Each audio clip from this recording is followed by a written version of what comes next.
हमारे देश में लाखों करोड़ों लोग आज भी ये मानते हैं कि घर में रखा सोना सिर्फ लक्ष्मी नहीं बल्कि बुरे दिनों के लिए एक सहारा होता है। ये एक ऐसा बैकअप फंड होता है जिसे भारत में सैकड़ों परिवार सबसे बुरे वक्त के लिए बचा कर रखते हैं। अगर हमारे देश में किसी परिवार में पैसों की किल्लत होती है तो सबसे पहले वो अपने खर्चे कम करने की कोशिश करती है। उससे बात ना बने तो लोन्स लिया जाता है, सेविंग्स का इस्तेमाल किया जाता है और अगर फिर भी बात ना बने तो घर या जमीन बेचने को कंसिडर किया जाता है। लेकिन सोना नहीं बेचा जाता है, वो एक एक्सट्रीम स्टेप होता है। लेकिन बीते कुछ महीनों में भारत के लोगों की हालत इतनी खस्ता हो चुकी है कि आज लाखों लोग या तो सोना बेचने या सोना गिरवी रखने के लिए मजबूर हो रहे हैं।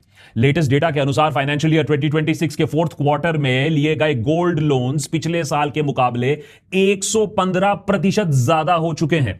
बीते एक साल में गोल्ड लोन्स देने वाली कंपनीज का मार्केट शेयर भी पब्लिक और प्राइवेट सेक्टर बैंक से ज्यादा हो गया। मतलब सिंपल भाषा में बोले तो पर्सनल लोन से ज्यादा गोल्ड लोन्स लिए जा रहे हैं। ब्लूमबर्ग में छपे एक रिपोर्ट के अनुसार लोग ही नहीं, भारत सरकार ने भी मई के महीने में अंतर्राष्ट्रीय बाजार में सोना बेचा और फॉरेक्स खरीदा। इस रिपोर्ट से खलबली मच जाती है। आरबीआई इस रिपोर्ट का खंडन करती है, इसे गलत बताती है।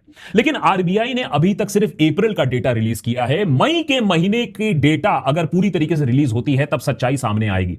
लेकिन जो भी हो, मान लेते हैं ब्लूमबर्ग गलत है, लेकिन कुछ तो इमरजेंसी है कि मोदी जी खुद लोगों को आगाह कर रहे हैं, उनसे विनती कर रहे हैं। हमें पेट्रोल डीजल का उपयोग कम करना होगा। कम से कम एक साल के लिए हमें विदेशों में जाने की बातों को टालना चाहिए। साल भर तक घर में कोई भी फंक्शन हो, हम सोने के गहने नहीं खरीदेंगे। देशभक्त पर हमने आपको कई बार आगाह किया है कि भारत की अर्थव्यवस्था कुछ समय से एक खाई की तरफ जा रही है। आंकड़े हमारे सामने है, डेटा हमारे सामने है, तब भी हम अंधे बनने की कोशिश कर रहे हैं। आईआईटी और आईआईएम ग्रेजुएट्स को मिली नौकरियां वापस ली जा रही हैं। आईटी सेक्टर में छटाई के साथ साथ 28 महीनों में सबसे कम फ्रेश हायरिंग हो रही है। एंट्री लेवल जॉब्स में 44% तक की गिरावट आई है। रिलायंस जैसी बड़ी और प्रॉफिटेबल कंपनीज 90,000 कम फ्रेश हायरिंग करने वाली है। और जिसके पास पहले से ही नौकरी है, जो लकी है, अगर आप उनकी सैलरीज को इन्फ्लेशन के हिसाब से आंको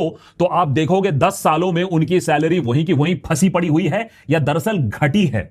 उधर एक चीज बढ़ी जरूर है और वो है महंगाई। अप्रैल में होलसेल प्राइस इन्फ्लेशन 40 महीनों में अपने सबसे ऊंचे स्तर पर था। बीते एक महीने में पेट्रोल और डीजल के दाम भी लगभग 7 से 7.5 रुपए बढ़े हैं। घर का किराया साल के शुरुआती 3 महीनों में ही 14% तक बढ़ चुका है। लोग अपना खर्चा चलाने के लिए कंजम्पशन अब कम कर रहे हैं, सेविंग्स खत्म कर रहे हैं, क्रेडिट कार्ड्स पर निर्भरता बढ़ रही है। जुलाई 2021 में outstanding credit card dues 1.32 lakh crore था, जो जुलाई 2025 आते आते करीबन 3 लाख करोड़ तक पहुंच गया। लेकिन अगर बात सिर्फ जनता तक की होती तब भी बात समझ में आती, लेकिन यहां तो देश की आर्थिक हालत ही खस्ता है। मैं नहीं कह रहा हूं, भारत के former finance secretary Subhash Chandra Garg का यह कहना है कि फास्टेस्ट ग्रोइंग इकोनॉमी तो छोड़ो, हम सबसे ज्यादा वनरेबल इकोनॉमी बन रहे हैं। यानी growth, inflation, foreign investment, exports, physical deficit, हर जगह हम मार खा रहे हैं। कुछ चीजें हमारे कंट्रोल से बाहर है, मैं मानता हूं, जैसे युद्ध, लेकिन काफी चीजें हैं जिसे हमने पनपने दिया, जिसको सरकार ने नहीं देखा, जो आपसे छुपाया गया। लेकिन क्या ये सारी बातें सच हो सकती हैं? क्योंकि अभी तो चुनाव से ठीक पहले हमको बताया गया था कि सब चंगासी है, देश में ईरान युद्ध की वजह से खास इंपैक्ट नहीं पड़ेगा, पेट्रोल, गैस और डीजल जैसी चीजों की कोई कमी नहीं है। अब अचानक हर चीज की कमी होने लग रही है। फॉरेन रिजर्व्स का क्राइसिस बन चुका है, देश में पैसा, इन्वेस्टर सब पलायन कर रहे हैं, मैन्युफैक्चरिंग और ग्रोथ में क्राइसिस हो गई है। सब अचानक हुआ है। क्या सच में ये क्राइसिस इतनी बड़ी हो गई है? क्या वॉर खत्म होने से अपने आप ये सारा प्रॉब्लम सुलट जाएगा? क्या फैक्ट्स हैं जो सरकार हमसे आज भी छुपाने की कोशिश कर रही है? और क्यों नरेंद्र मोदी देश में हर इलेक्शन जीतने के बावजूद, पूरा पॉलिटिकल कंट्रोल होने के बावजूद इकोनॉमी के मुद्दे पर बिल्कुल खामोश है? और क्यों आपको क्यों और कैसे पेटी बांध लेनी चाहिए? जी हां, ये सब डिटेल में समझेंगे आज के देशभक्त एपिसोड में। लेकिन यूएस ईरान कॉन्फ्लिक्ट हो, कोई वायरस अटैक हो या एल नीनो का इफेक्ट हो, इन चुनौतियों से ही हमारी इकोनॉमी की असली हालत हमें पता चलती है, क्योंकि इकोनॉमी को टेस्ट पर डाला जाता है। अब पेपर पर भले ही आप कितने स्ट्रांग हो, एक इमरजेंसी देश से लेकर एक परिवार की हालत को टाइट कर सकती है। आज बढ़ते तेल के दाम से लेकर डूबते स्टॉक मार्केट से बढ़ती महंगाई ने एक आम इंसान की हालत को खस्ता कर दिया है। और ऐसे हालात में अगर एक मेडिकल इमरजेंसी आ जाए तो लाखों से करोड़ों तक का बिल आपके सामने खड़ा हो सकता है। अब सवाल यह है कि क्या आपके पास कोई ऐसा बैकअप प्लान है जो ऐसी सिचुएशन में आपके सालों की सेविंग्स को खत्म होने से बचा सकता है? या खुदा ना खास्ता आपको कोई बीमारी हो जाती है, किसी हादसे में आप इन्वॉल्व हो जाते हो, तो क्या आपका फाइनेंशियल बैकअप आपके परिवार को जिंदगी भर सपोर्ट देने लायक रहेगा? आज के अनसर्टेनिटी में इंश्योरेंस कोई ऑप्शन नहीं रह गया है, या हर फैमिली के अर्निंग मेंबर के लिए एक कंपलसरी सेफ्टी नेट बन चुका है। अब इकोनॉमी तो हमारे कंट्रोल में है नहीं भैया, उसके लिए तो सरकार काम करे, लेकिन हमारी फाइनेंशियल सिक्योरिटी 100% हमारे हाथ में है। इसीलिए आज की बात कल तक मत टालिए। सिर्फ 400 से 500 रुपए प्रति माह पर आप टर्म और हेल्थ इंश्योरेंस पा सकते हैं, अपनी और अपने फैमिली के फ्यूचर को सिक्योर कर सकते हैं। हेल्थ इंश्योरेंस आपको लाखों से करोड़ों तक का मेडिकल बिल्स जो है उसका कैशलेस कवर दे सकता है, उसमें मदद कर सकता है। और टर्म इंश्योरेंस आपकी फैमिली को करोड़ों तक का फाइनेंशियल कवरेज देगा, जिससे आने वाले दिनों में लोन्स, ईएमआई, बच्चों की पढ़ाई आसानी से फिर मैनेज हो जाती है। अब कौन सा प्लान आपको लेना है ये मैं आप पर छोड़ता हूं।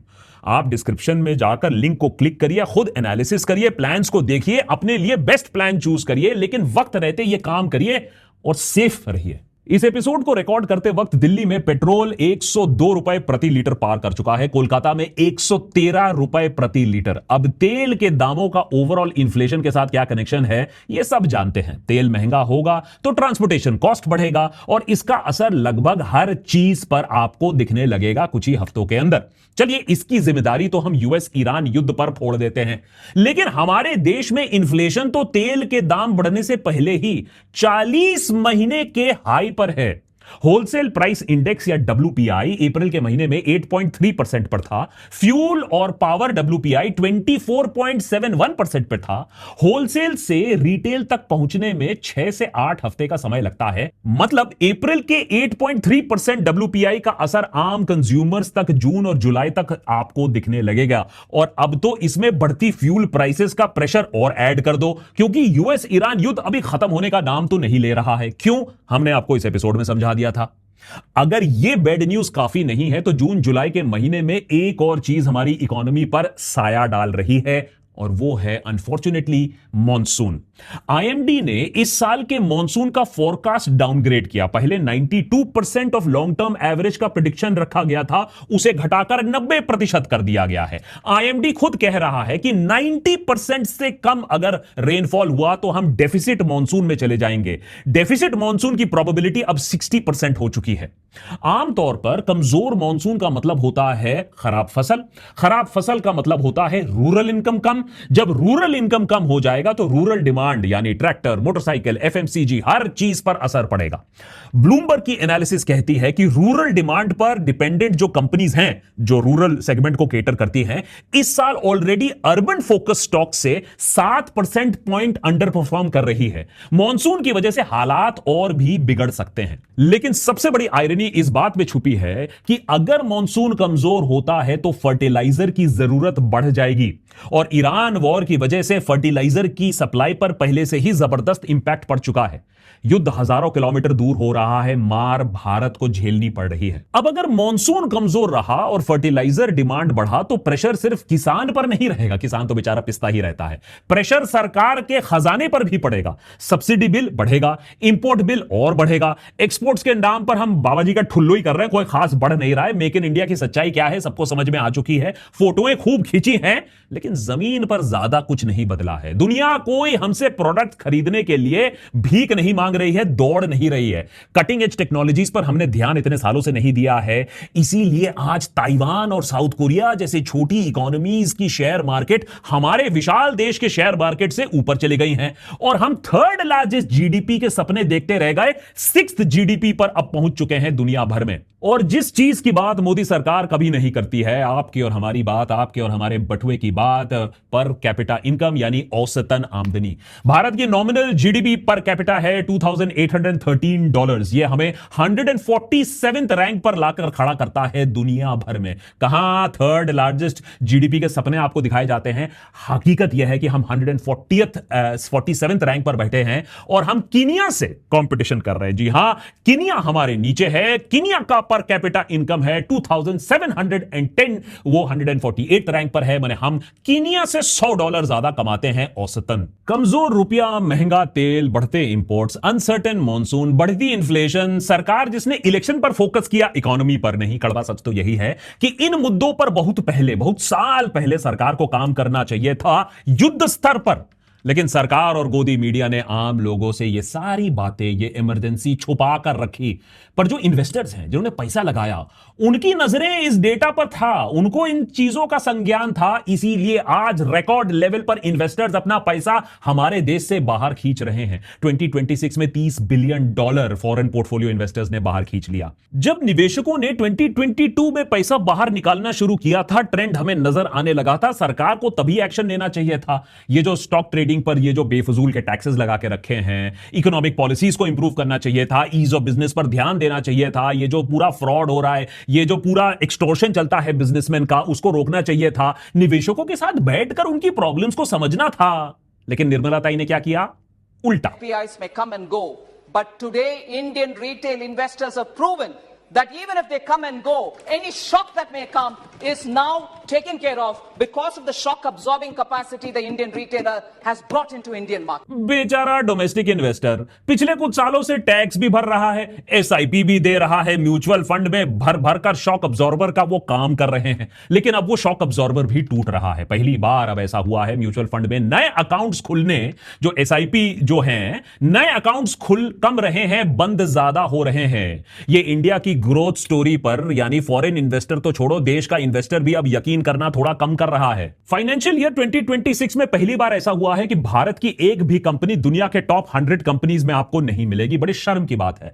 2025 के शुरुआत में 3 companies, Reliance, HDFC bank, TCS, ये टॉप 100 कंपनीज में हुआ करती थी। आज ये 0 बन चुका है। रिलायंस 57 से 106 रैंक पर आ गया। एचडीएफसी बैंक 97 से 190th तक पहुंच गया। भारतीय एयरटेल 164 से 202nd रैंक पर पहुंच गया। यह इसलिए हुआ है क्योंकि इन कंपनीज में जो निवेशक थे, जो इन्वेस्टर्स थे, उन्होंने अपना पैसा निकालना शुरू किया और उनमें से कुछ लोगों ने तो अपना पैसा बाहर शिफ्ट कर दिया, मोर प्रॉफिटेबल कंपनीज में शिफ्ट कर दिया। और इन लोगों को, इन कंपनीज को वो इन्वेस्टर्स नहीं मिले जो आमतौर पर मिलते थे। लोगों का भरोसा इन कंपनी से उठ रहा है। हमारे पूरे निफ्टी में अगर आप देखोगे, जो न्यू एज, जो निफ्टी 50 में न्यू एज टेक्नोलॉजी कंपनीज हैं, आपको नहीं मिलेंगी। वही घिसी पिटी बैंकिंग, फाइनेंस, इंफ्रा। जबकि अमेरिका में देखोगे, साउथ कोरिया में देखोगे, आपको एआई मिलेगा, सेमीकंडक्टर्स मिलेगा, सिलिकॉन कंपनीज मिलेंगी। भारत में सेफ माने जाने वाले कंपनीज भी इन्वेस्टर्स को रिटर्न नहीं दे पा रहे हैं, तो भला पैसा क्यों कोई रखे? टीसीएस, इंडिया की सबसे बड़ी आईटी कंपनी, ये पिछले 5 सालों में -22.4% रिटर्न दे रही है। इंफोसिस ने 5 सालों में -6% रिटर्न दिया। एचडीएफसी बैंक प्रैक्टिकली फ्लैट रहा। और इसी दौर में अगर आप देखो तो निफ्टी 50 भी इसी विंडो में 50% तक भी ऊपर गया है। मतलब जो लोगों ने इंडिया के सबसे सेफ बड़ी ब्लू चिप कंपनीज में इन्वेस्ट किया, उनका पैसा वहीं के वहीं रह गया। 5 सालों में कोई रिटर्न ना मिला, घाटा ही मिला। जाहिर सी बात है कि ऐसे नंबर्स अगर आप देखोगे तो एफपीआई, जो फॉरेन पोर्टफोलियो इन्वेस्टर्स होंगे, वो कहेंगे कि भैया हम तो यहां नहीं रहेंगे, अपना पैसा बाहर निकाल लेंगे। आईसीआईसीआई सिक्योरिटीज के मुताबिक एचडीएफसी बैंक, रिलायंस, इंफोसिस और टीसीएस में फॉरेन पोर्टफोलियो इन्वेस्टर्स की जो कंबाइंड स्टेक थी, वो 2022 में 41% थी। Very healthy number. मार्च 2026 आते आते ये 21% रह गई है, आधे से भी कम। ये वोट दे रहे हैं इंटरनेशनल इन्वेस्टर्स हमारी इकोनॉमी में, हमारी कंपनीज में। बात कुछ कंपनीज की नहीं है, बाय द वे। भारत की मार्केट्स ओवरऑल अंडर परफॉर्म कर रही है। तभी पिछले महीने ताइवान जैसी छोटी सी देश भी भारत को ओवरटेक कर रही है इन देयर स्टॉक मार्केट। अब खबर यह है कि साउथ कोरिया भी हमसे मार्केट साइज में आगे निकल गई है। निफ्टी इस साल 10% के घाटे में रही है। निफ्टी 500 5.4% नीचे रही है। इसकी वजह इसकी वजह वो है कि जो दरारें हैं हमारी इकोनॉमी में, जिसको हमने नजरअंदाज किया है, जिस पर हमने फोकस नहीं किया है, और अब वो दरारें बढ़ रही हैं, बहुत बड़ा क्रैक बन चुका है। 2014 में जब नरेंद्र मोदी सरकार में आते हैं तो उससे ठीक पहले भारत की इकोनॉमी बहुत ज्यादा प्रेशर झेल रही थी। जीडीपी ग्रोथ रेट 5% से भी नीचे चली गई थी। रुपया उस वक्त भी फ्री फॉल पर था। इन्फ्लेशन डबल डिजिट में चले गया था। मॉर्गन स्टैनली जैसे फर्म्स भारत को दुनिया की फ्रेजाइल 5 इकोनॉमीज का हिस्सा बताने लगी। ऐसे में लोगों ने प्रधानमंत्री मनमोहन सिंह की यूपीए सरकार को हटाकर नरेंद्र मोदी को एक मौका दिया, जिन्होंने 100 स्मार्ट सिटीज, 2 करोड़ नौकरियां, विकास का एजेंडा के साथ मेक इन इंडिया,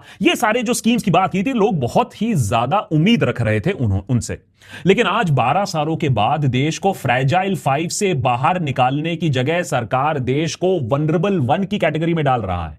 इकोनॉमिस्ट का मानना है कि आज दुनिया में अगर कोई भी एक बड़ी मेजर इकोनॉमी है जो सबसे ज्यादा वनरेबल पोजीशन पर है तो वो भारत देश है, और गिरता हुआ रुपया इस वनरेबिलिटी का सबसे क्लियर सबूत है। ये ऐसे नहीं होता मित्रों, मैं शासन में बैठा हूं, मुझे मालूम है इस प्रकार से रुपया इतनी तेजी से गिर नहीं सकता। अरे नेपाल का रुपया नहीं गिरता है, बांग्लादेश की करेंसी नहीं गिरती है, पाकिस्तान की करेंसी नहीं गिरती। देश जानना चाहता है प्रधानमंत्री जी, ऐसा क्या कारण है कि आज अकेला हिंदुस्तान का रुपया डॉलर के मुकाबले गिरता ही चला गया और क्यों चला गया? जब रुपया 75 पर डॉलर हुआ करता था तब उसे 75 से 80 पहुंचने तक करीबन 30 महीने लग गए। फिर 80 से 85 आते आते लगभग 30 महीने और लग गए। लेकिन 85 से 90 का सफर सिर्फ 14 महीने में पूरा कर लिया गया, और फाइनली 90 से 95 आने में सिर्फ 5 महीने लगे। मतलब रुपया सिर्फ गिर नहीं रहा है, जिस तेजी से, जिस रेट से गिर रहा है वो बीते कुछ महीनों में सबसे ज्यादा रिकॉर्ड तोड़ रहा है। पिछले साल जब आरबीआई ने रुपए को लुढ़कने से रोकने की कोशिश की तो सिर्फ एक साल में स्पॉट मार्केट में $50 बिलियन से ज्यादा हमने बेचे, जो अपने इतिहास में सबसे ज्यादा था। उससे पहले के साल में सिर्फ 34 बिलियन की सेल हुई थी। इसके बावजूद आज रुपया 95, कभी कभी 97 तक के आसपास पहुंच चुका है। एक्सपर्ट्स का मानना है कि रुपये को 100 के पार तो जाना होगा। मैंने पेट्रोल 100 के पार, रुपया 100 के पार, आए हाय आए, और कितने अच्छे दिन आपको चाहिए। खैर, रुपया का गिरना अपने आप में प्रॉब्लमैटिक नहीं है, कुछ जगह ये बेनिफिशियल भी हो सकता है, लेकिन इस साल ये इतनी तेजी से जो गिरा है इसके पीछे एक कड़वी हकीकत छुपी हुई है जिसके बारे में बात नहीं किया जाता है। भारत के बैलेंस ऑफ पेमेंट्स के बारे में अगर आप देखो तो फाइनेंशियल ईयर 2023-2024 में we were at a 63 billion surplus. सीधी भाषा में बोले, देश से बाहर से आने वाला डॉलर बाहर जाने वाले डॉलर से काफी ज्यादा था। लेकिन अगर आप फाइनेंशियल ईयर 2025-2026 में यही देखो तो पिक्चर पलट जाती है। भारत $30 बिलियन के डेफिसिट तक पहुंच गया है, यानी डॉलर्स आना अब बंद हो चुका है, ज्यादा बाहर जा रहा है। और अगर यह नंबर कंसर्निंग लग रहा है तो कैपिटल अकाउंट का नंबर तो और भी चिंताजनक है। कैपिटल अकाउंट यह बताता है कि फॉरेन इन्वेस्टर्स और ग्लोबल कैपिटल भारत में कितना पैसा लगा रहे हैं। फाइनेंशियल ईयर 2023-2024 में यह आंकड़ा 89.4 बिलियन सरप्लस में था। 2025-2026 में यह सिर्फ 72 मिलियन, बिलियन नहीं, 72 मिलियन रह गया है, यानी 99.5% की गिरावट। मतलब दुनिया का पैसा जो भारत में आ रहा था वो लगभग रुक गया है। उल्टा जो पैसा अभी तक रुका भी हुआ था बीते 2 सालों से, वो भी बाहर निकल रहा है। पिछले 2 सालों में इक्विटी लिंक्ड आउटफ्लो $78 बिलियन तक पहुंच चुके हैं, और फॉरेन इन्वेस्टर्स को आप दोष दे नहीं सकते हो। भारतीय नागरिक खुद पहले के मुकाबले 3 गुना ज्यादा पैसा और बाहर निकाल रहे हैं। आरबीआई को जांच करनी पड़ रही है कि बड़े बड़े इंडस्ट्रियलिस्ट, बड़े बड़े कंपनीज पैसा बाहर क्यों और कैसे निकाल रहे हैं, क्योंकि शायद उन्हें भी इकोनॉमी पर खास भरोसा नहीं रह गया है। जब फॉरेन कैपिटल कम हो रही हो, इन्वेस्टर्स पैसा बाहर निकाल रहे हो, डॉलर बाहर जा रहा हो, तो रुपए पर प्रेशर पड़ना स्वाभाविक है, इसमें कोई सरप्राइज नहीं है। सरप्राइज इस बात पर है कि इतने सारे वार्निंग सिग्नल्स के बावजूद हमारी सरकार जगी नहीं। पूरा युद्ध शुरू हो गया, सीज फायर हो गया, तब भी नहीं जगी। अब सरकार जगी है तो आम लोगों को काम पर लगा दिया गया है। विदेश मत जाओ, सोना मत खरीदो, पेट्रोल डीजल कम इस्तेमाल करो। अरे भाई, ये तो बताओ कि आपने फॉरेन रिजर्व बचाने के लिए क्या किया?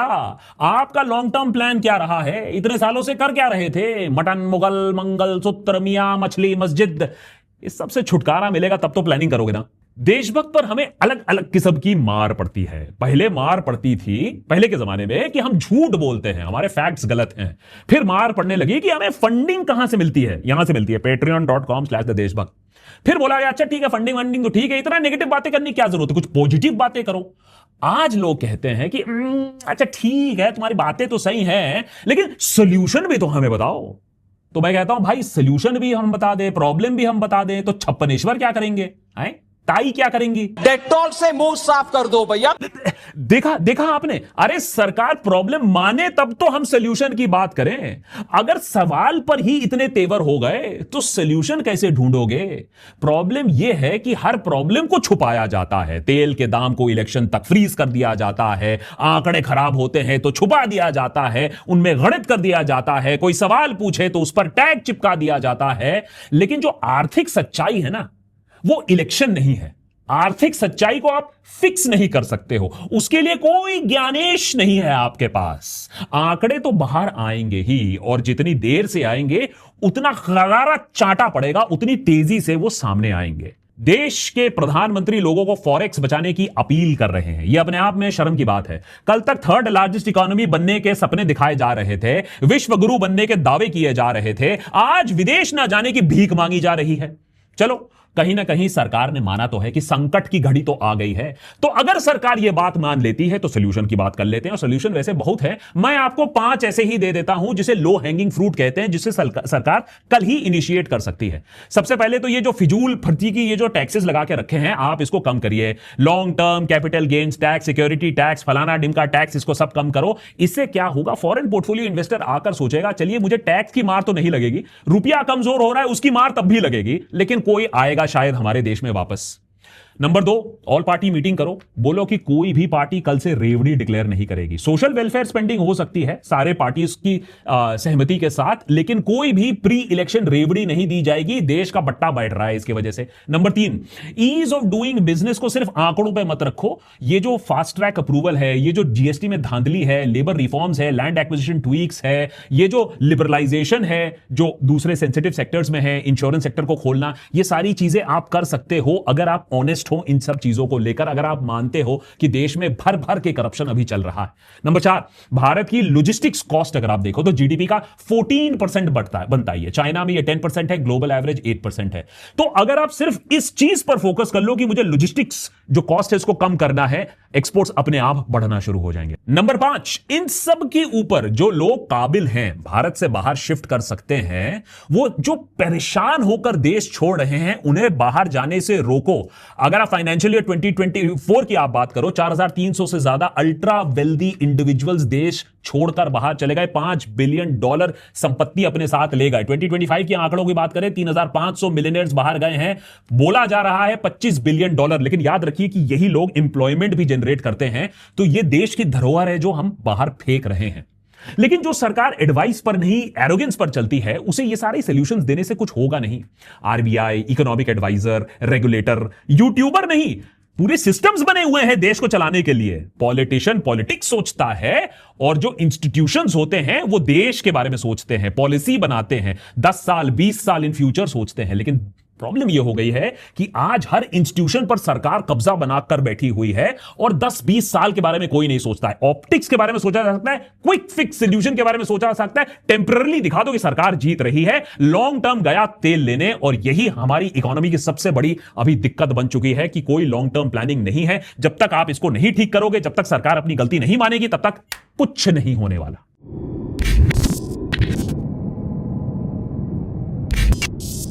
सरकार देश के लिए काम कर ले वही काफी है। आपको अपने परिवार के लिए खुद काम करना पड़ेगा, उस परिवार के लिए जिसके लिए आप रोज मेहनत करते हो। उनकी फ्यूचर को प्रोटेक्ट करना आपकी जिम्मेदारी है। डिस्क्रिप्शन में दिए गए लिंक पर क्लिक करिए, खुद जाकर देखिए, टर्म हेल्थ इंश्योरेंस कंपेयर करिए, क्योंकि मुश्किल वक्त में सेविंग्स नहीं, सही प्लानिंग ही आपके काम आएगी।